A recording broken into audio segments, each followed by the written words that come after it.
bunny became real. Did you predict that? Question. I also want you to pause and write another prediction of what you think might happen next. After you write it, you can press play again. That night, he was almost too happy to sleep, and so much love stirred in his little sawdust heart that it almost burst. And into his boot-bottom eyes that had long ago lost their polish, there came a look of wisdom and beauty, so that even Nana noticed it the next morning when she picked him up and said, I declare if that old bunny hasn't got a quite knowing expression. That was a wonderful summer. Near the house where they lived there was a wood, and in the long June evenings the boy liked to go there after tea to play. He took the Velveteen Rabbit with him, and before he wandered off to pick flowers or play at the brigands among the trees, he always made the rabbit a little nest somewhere among the bracken where he would be quite cozy, for he was a kind-hearted little boy, and he liked the bunny to be comfortable. One evening, while the rabbit was lying there alone, watching the ants that ran to and fro between his velvet paws in the grass, he saw two strange beings creep out of the tall bracken near him. They were rabbits like himself, but quite furry and brand new. They must have been very well made, for their seams didn't show at all, and they changed shape in a queer, that means strange, in a strange way when they moved. One minute they were long and thin, and the next minute fat and bunchy, instead of always staying the same like he did.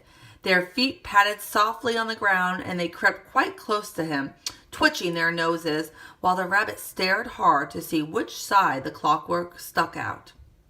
For he knew that people who jump generally have something to wind them up, but he couldn't see it. They were evidently a new kind of rabbit altogether.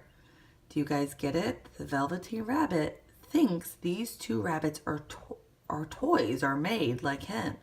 But in fact, I'm sure you're catching on, these are real rabbits. I'm back up here. They stared at him, and the little rabbit stared back, and all the time their noses twitched. Why don't you get up and play with us? One of them asked. I don't feel like it, said the rabbit, for he did not want to explain that he had no clockwork. Ho, said the furry rabbit, it's as easy as anything. And he gave a big hop sideways and stood on his hind legs. I don't believe you can, he said. I can, said the little rabbit. I can jump higher than anything. He meant when the boy threw him, but of course he didn't want to say so. Can you hop on your hind legs? Asked the furry rabbit. That was a dreadful question, for the Velveteen Rabbit had no hind legs at all. The back of him was made all in one piece like a pincushion. He sat still in the bracken and hoped that the other rabbits wouldn't notice. I don't want to, he said again. But the wild rabbits had very sharp eyes, and this one stretched out his neck and looked. He hasn't got any hind legs, he called out. Fancy a rabbit without any hind legs, and he began to laugh. Ha, ha, ha. I have, cried the little rabbit. I have got hind legs. I am sitting on them. Then stretch them out and show me like this, said the wild rabbit, and he began to whirl around and dance till the little rabbit got quite dizzy. I don't like dancing, he said. I'd rather sit still. But all the while he was longing to dance, for a funny new tickly feeling ran through him, and he felt he would give anything in the world to be able to jump about like these rabbits did. The strange rabbit stopped dancing and came quite close. He came so close this time his long whiskers brushed the Velveteen Rabbit's ear, and then he wrinkled his nose suddenly and flattened his ears and jumped backwards.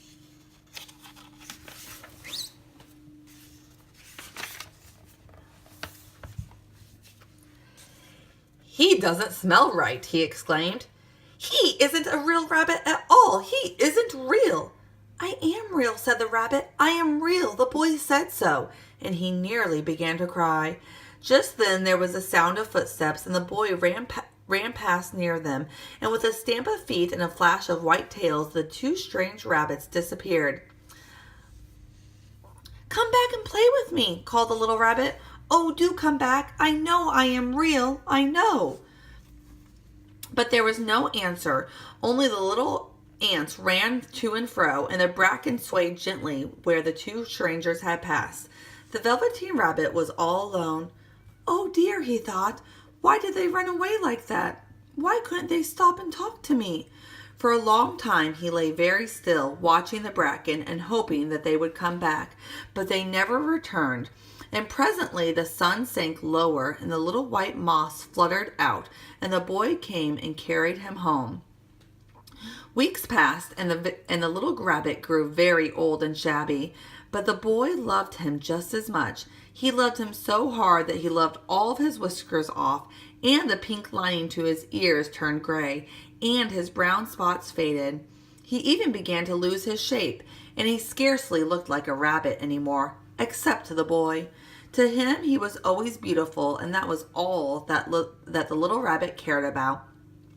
He didn't mind how he looked to other people, because the nursery magic had made him real, and when you are real, shabbiness doesn't matter. And then one day the boy was ill. That means very sick. His face grew very flushed, and he talked in his sleep, and his little body was so hot that it burned the rabbit when he held him close. Strange people came and went in the nursery, and a light burned all night, and through it all the little Velveteen Rabbit lay there, hidden from sight under the bedclothes, and he never stirred, for he was afraid that if they found him, someone might take him away, and he knew that the boy needed him. It was a long, weary time, for the boy was too ill to play, and the little rabbit found it rather dull with nothing to do all day long. But he snuggled down patiently and looked forward to the time when the boy should be well again, and they would go out to the garden amongst the flowers and the butterflies and play splendid games in the raspberry thicket like they used to. All sorts of delightful things he planned, and while the boy lay half asleep, he crept up close to the pillow and whispered them all in his ear. And presently the fever turned, and the boy got better. He was able to sit up in bed and look at picture books while the little rabbit cuddled close to his side. And one day they let him get up and dress. It was a bright sunny morning, and the window stood wide open. They had carried the boy out onto the balcony, wrapped in a shawl, and the little rabbit lay tangled up among the bedclothes thinking. The boy was going to the seaside tomorrow. Everything was arranged, and now it only remained to carry out the doctor's orders. They talked about it all while the little rabbit lay under the bedclothes with just his head peeping out, and listened. The room was to be disinfected, and all the books and toys that the boy had played with in bed must be burned. That's a way that they used to clean things. They used to burn them and destroy them if they were sick with germs. "Hurrah!" thought the little rabbit. "Tomorrow we shall go to the seaside," for the boy had often talked of the seaside, and he wanted very much to see the big waves coming in and the tiny crabs and the sand castles. Just then Nana caught sight of him. How about this old bunny?" she asked. "That?" said the doctor. Pause. Oh no. They just said they had to burn all the old books and toys. What do we think is going to happen to the bunny? Pause and record your thinking, then press play. Go. Just then Nana caught sight of him. "How about this old bunny?" she asked. "That?" said the doctor. "Why, it's a mass of scarlet fever germs. Burn it at once." "What nonsense! Give him a new one. He mustn't have that anymore."